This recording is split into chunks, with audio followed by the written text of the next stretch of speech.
PC 1v1 champion, Kira. Thank you so much, guys. Well-deserved applause because that was just fun to watch. Talk me through that fun, amazing composition, but it must have also been hard to execute and why you went for it versus G2. Okay, we thought like we need to pick our one-trick pony champions. Brand open, take it. Anivia open, take it. No, and Poppy, something like this. And it worked out fantastically. You mentioned that Brand. Yesterday we talked to Liquid and he explained how you like to make it entertaining to watch. How is it to play with him? And I imagine he always wants to go in. Okay, it's like challenge. I need to do more damage than support Brand. Today I did this. I did more than 30. No, 300. Like something like this.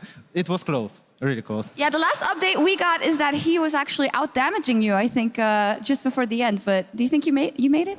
No, he didn't. Like last team fight, he did more damage because his ultimate and passive was too good. It was too good. Your strategy was really good, and you are in prime position to get out of this group. If you think about it, all you have to do is beat G2 and CLG again. You don't even need to beat the Rocks Tigers. What do you think of your chances of getting out? Okay, chances still 50-50, or get or not. I can't do anything with this, but yeah, it's higher because we already won 2 games, need to win 2 more, and finally, group stage done. Yeah, and then you're in the quarterfinals. Is there anything you want to say to these guys? Because over the past couple of days, all these people have become fans of Albus Nox Luna. I hope you like our crazy play style. Nice. It's really nice. We will do something like this more and more to win this world. Oh, there we go. Super entertaining to watch and effective. Thank you so much, Kira. ANX with another win. Take it away, Dash. Thank you very much, Shocks. What a win there for Albus Nox Luna. And I don't think we can stress Krepo's point enough that this wasn't cheese. This wasn't a single fight swinging one way. This was a well-played game from start to finish from this squad.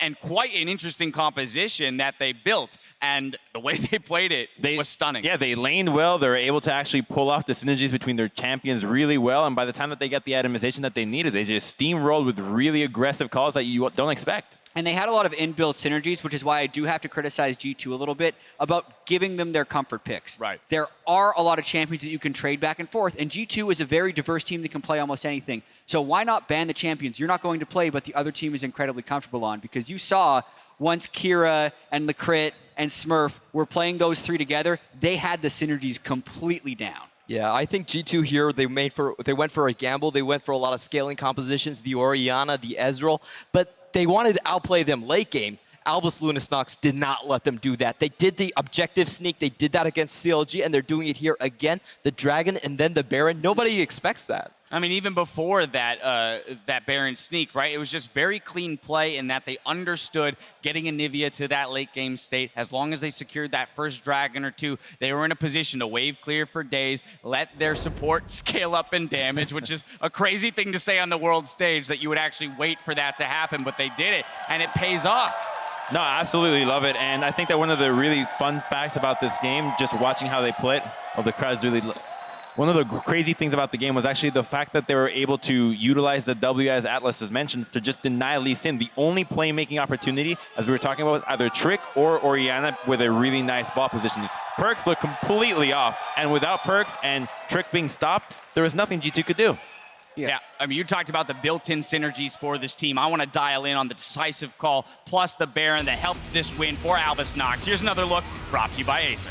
And this is another thing that they were doing so well. Smurf was on the same page as the rest of their team, and even Kira was on the same page as well. Normally you'd expect the Anivia ult to be on the Baron to burst it down faster, but they didn't care about the speed of taking the Baron. They cared about the security of taking the Baron. They wanted to burst Sven off with damage, which Kira was able to accomplish, and then Smurf prevented the Lee Sin from being able to come in with the Poppy's steadfast presence. It was a really well-executed play. And let's not forget that that Baron there followed what was a great initiation in the mid lane with that Anivia wall and the Poppy. So again, those synergies that we talked about. Player of the game, gonna go to Kira this time around on that Anivia. It was not an easy decision because all of the members played well. Smurf probably getting honorable mention this time around.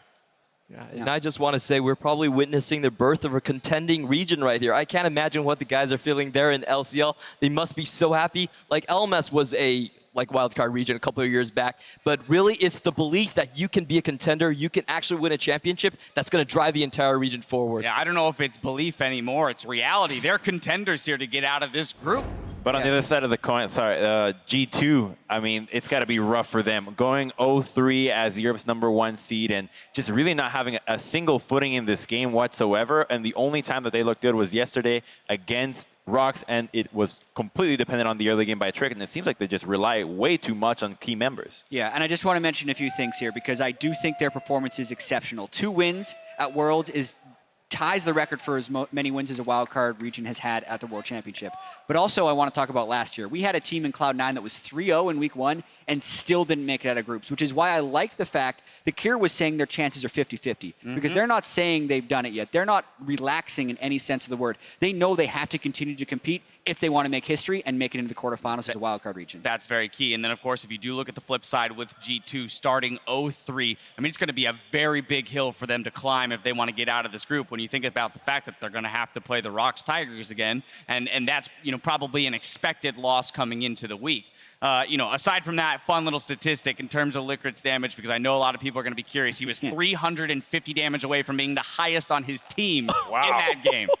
I think there'll be a little bit more support brand today in solo queue. It's probably going to be a meta pick soon. This gives birth to all the guys that say, yeah, carry supports, that's the way to go. And now we're going to have to deal with that all the time. So I'm not really looking forward to it. He did build his Sightstone first. Yes, Remember, that was a very critical for everyone in solo queue at home, still build the Sightstone first. All right, well, that was a crazy game. Stay tuned because Counterlogic Gaming takes to the stage against Rocks Tigers right after this.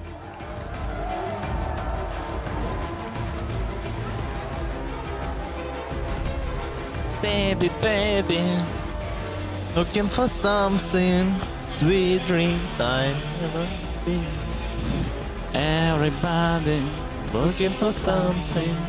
Oh, the cute little wall, and Perks takes so much damage. The cleanse not gonna work out. Phoenix. Gentleman's agreement. Yeah, the dance-off on the top side of the map, and a Trundle will always win that battle. Culling is going to come in. He's pretty optimistic as Kira takes another one. Doesn't have the bat. Oh, the bat!